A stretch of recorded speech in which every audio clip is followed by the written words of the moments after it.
Assalamualaikum anak-anakku semuanya. Alhamdulillah pada kesempatan hari kedua ini bisa bertemu kembali dengan saya Didik Susuladi dalam rangka masa pengenalan lingkungan sekolah atau MPLS dengan materi kurikulum K13.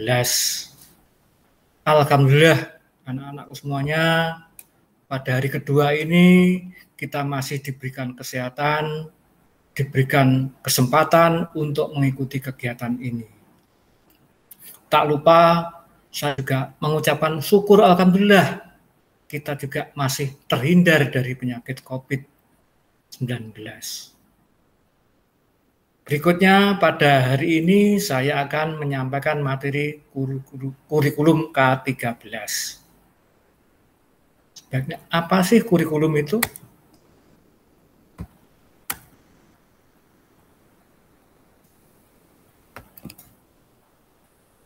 Kurikulum diartikan program dan pengalaman belajar serta hasil-hasil belajar yang diharapkan yang diformulasikan melalui pengetahuan dan kegiatan yang tersusun secara sistematis, diberikan kepada siswa di bawah tanggung jawab sekolah untuk membantu pertumbuhan dan perkembangan pribadi dan kompetensi sosial siswa. Atau sederhananya, pengertian kurikulum ialah jangka waktu pendidikan yang harus ditempuh oleh siswa yang bertujuan untuk memperoleh ijazah. Dengan menempuh suatu kurikulum, siswa dapat memperoleh ijazah. Kurikulum dalam pendidikan diartikan sejumlah mata pelajaran yang harus ditempuh atau diselesaikan anak didik untuk memperoleh ijazah. Kurikulum sebagai program pendidikan harus mencakup 1. Sejumlah mata pelajaran atau organisasi pengetahuan. 2. Pengalaman belajar atau kegiatan belajar. 3. Program belajar, plan for learning untuk siswa. 4. Hasil belajar yang diharapkan. Kurikulum 2013 memiliki 4 aspek, yaitu aspek pengetahuan, aspek keterampilan, aspek sikap, dan perilaku.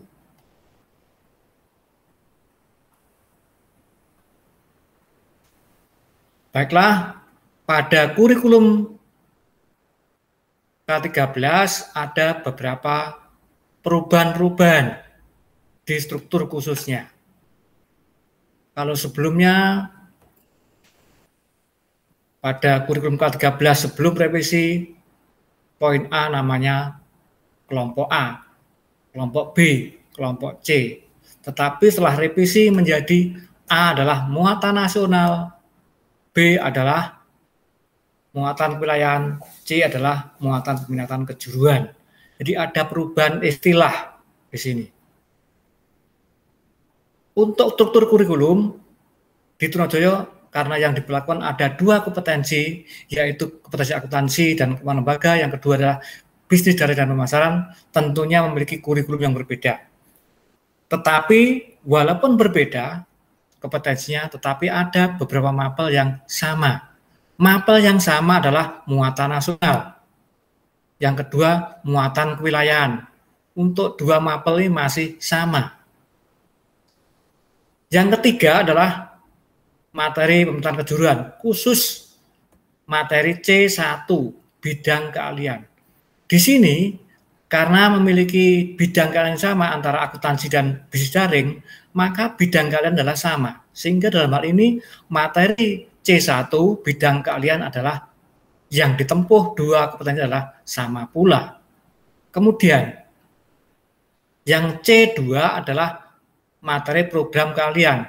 Di sini sudah berbeda, karena materi sudah merujuk pada masing-masing program. Tentunya 2 program ini sudah berbeda, karena yang AKL program adalah akuntansi keuangan, yang BDP programnya adalah bisnis dan pemasaran. Karena berbeda ini, materinya juga berbeda.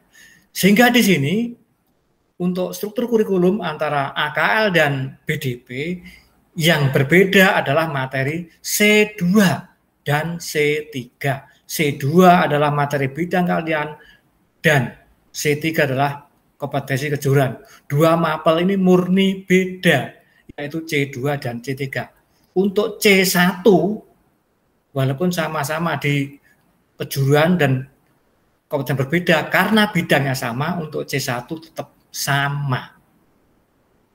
Itu anak-anak, jadi yang sama untuk materi peminatan adalah C1, yang meliputi materi simulasi dan komunikasi digital, yang kedua materi ekonomi bisnis, yang ketiga administrasi umum, yang keempat materi IPA. Sedangkan yang materi C2, C3 murni berbeda semuanya. Ini adalah struktur kompetensi kalian akuntansi. Berikutnya, struktur kompetensi kalian bisnis daring dan pemasaran. Yang dipaparkan tadi. Kemudian kita menginjak pada pembelajaran abad 2001. Untuk pembelajaran abad 2001, tentunya akan ada tantangan-tantangan yang harus kita bicarakan dalam dunia pendidikan. Banyak ahli dan tokoh-tokoh pendidikan yang akhirnya ikut ambil bagian dan mengeluarkan banyak pendapat untuk menghadapinya.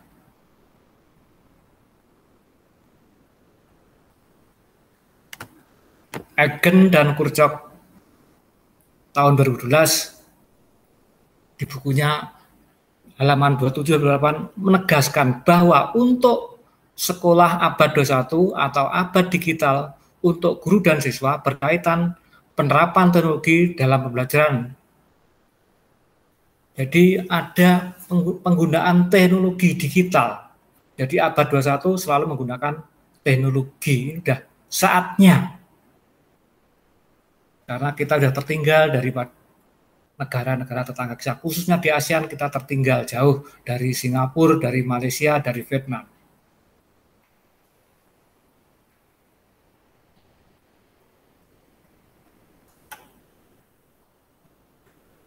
Guru harus bisa mempersiapkan siswanya untuk menggunakan pengetahuan mereka tentang materi pembelajaran dan teknologi serta mendatangkan kreativitas dan inovasi. Banyak model yang bisa digunakan para pendidik untuk mewujudkan dan merealisasikan. Pembelajaran abad 21 secara sederhana diartikan sebagai pembelajaran yang memberikan kecakapan abad 21 kepada peserta didik, yaitu 4C yang meliputi communication, collaboration, critical thinking, and problem solving. Dan 4, creative and innovative. Dalam penyelenggaraan pendidikan nasional, tujuan pendidikan nasional diatur dalam Undang-Undang Sistem Pendidikan Nasional Nomor 20 Tahun 2003, Bab 2 Pasal 3, yaitu bertujuan untuk berkembangnya potensi peserta didik agar menjadi manusia yang beriman dan bertakwa Tuhan Yang Maha Esa, berakhlak mulia, sehat, berisi cakap, kreatif, mandiri, dan menjadi warga negara yang demokratis serta bertanggung jawab. Tujuan pendidikan di atas Undang-Undang SPN nomor 2023 atau Sistem Pendidikan Nasional mengarah pada pertumbuhan pribadi anak. Tujuan ini merupakan tujuan jangka panjang, sedangkan tujuan jangka pendeknya tertuang dalam standar kompetensi lulusan untuk masing-masing jenjang pendidikan. Sedangkan metode pembelajaran abad 21 sebenarnya banyak sekali metode, tetapi yang agak relevan dan bisa digunakan sesuai dengan abad 21 dengan penggunaan teknologi dalam pembelajaran, ternyata ada 7 model atau 7 jenis model pembelajaran. Yang pertama, discovery learning atau penemuan. Yang kedua, inquiry learning atau penyelidikan.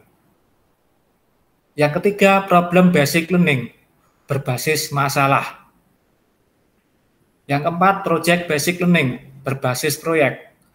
Yang kelima, production basic training atau production. Yang keenam, TEFA, Teaching Factory atau pembelajaran berbasis industri. Yang ketujuh, model blended learning atau campuran teknologi dalam pembelajaran.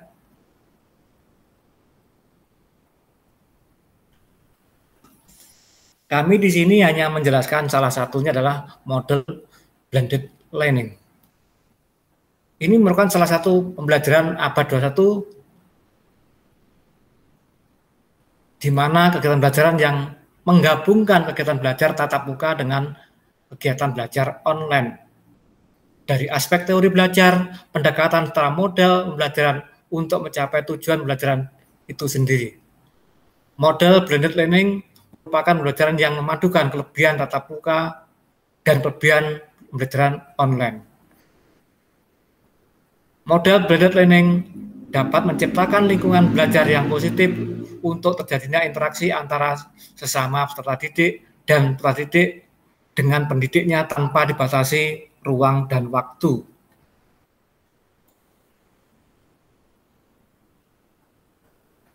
Dewey 1990 dan Murray dalam Comey tahun 2009 mengemukakan bahwa interaksi antar siswa dan interaksi antara siswa dan guru merupakan faktor kunci dalam proses belajar siswa dan merupakan elemen penting dalam menciptakan pengalaman belajar yang efektif.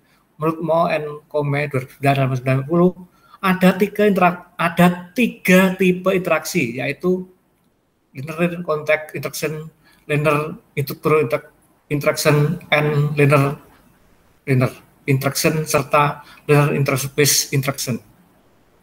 Interaksi belajar merupakan faktor penting dalam pembelajaran interaksi dalam model blended learning, termasuk aksi pembelajaran aktif dalam komunikasi lisan dan tulisan.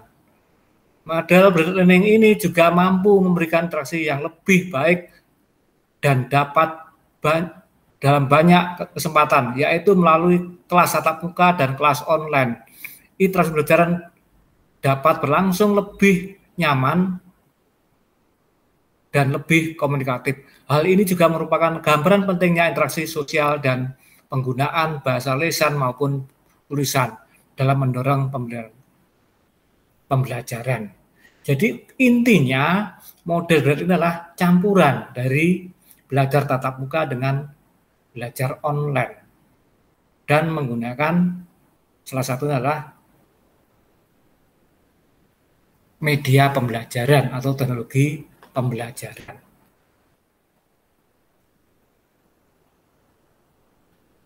Sedangkan pada masa pandemi COVID ini, tentunya pembelajaran dengan menggunakan tatap muka tidak bisa dilaksanakan. Karena sudah hampir setahun kita mendapat musibah pandemi COVID ini, setahun lebih. Ternyata kita belum bisa melaksanakan pembelajaran dengan tatap muka. Sehingga yang dapat dilakukan adalah pembelajaran masa berikutnya dengan masa PPKM COVID-19 ini, kita tidak diperkenankan belajar tatap muka. Sehingga yang dibolehkan adalah pembelajaran jarak jauh atau PJJ. Pembelajaran jarak jauh yang dilakukan dengan menggunakan model daring atau online dan luring. Model daring dilakukan apabila masih terdapat dalam jaringan internet.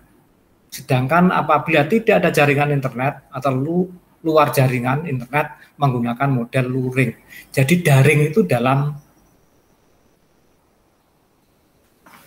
jaringan. Artinya apabila koneksi internet bisa, maka digunakan daring. Apabila tidak ada jaringan internet, tidak ada sama sekali, maka kita namanya di luar jaringan, maka kita istilahnya luring.